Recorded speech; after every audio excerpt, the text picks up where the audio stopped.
아침 말씀. 그리하면 온 백성이 듣고 두려워하여 다시는 천자의 행치 아니하리라.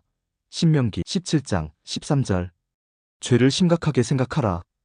왜 반복해서 죄를 범하고 잘못하고도 부끄러워하지 않고 심지어 인정하지도 않을까요?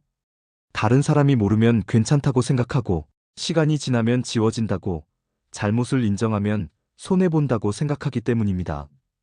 그래서 사람들은 할 수만 있다면 자기 죄를 숨기고 부인하고 죄를 지우기 위해 더 큰 죄를 짓습니다. 하나의 죄가 둘이 되고 셋이 되고 점점 커집니다. 결국 세상은 죄로 가득하게 되었습니다.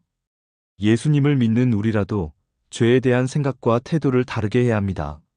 하나님께서는 우상을 섬기는 자는 반드시 죽이고 다른 죄에 대한 판결은 법대로 반드시 시행하고 법을 따르지 않는 사람도 죽여서 죄에 대한 결과가 얼마나 끔찍한지를 알리고 죄 범하는 것을 두려워하게 하라고 하셨습니다.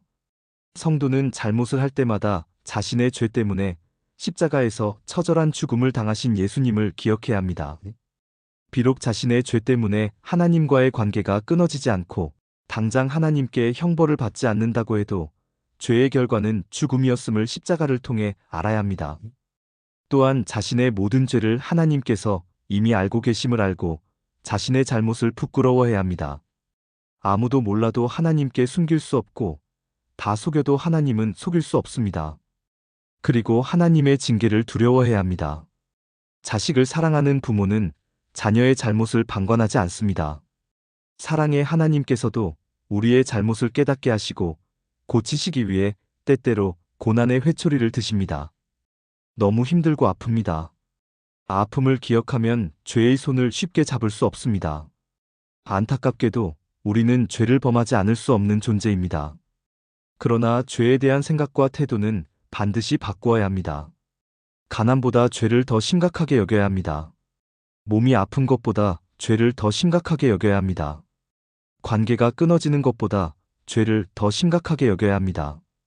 그러면 죄에 대한 방어 능력이 생기고 죄와 싸울 용기가 생길 것입니다. 죄를 심각하게 여기면 죄가 더한 곳에 은혜가 더욱 넘쳤나니라는 말씀의 의미를 알게 될 것입니다.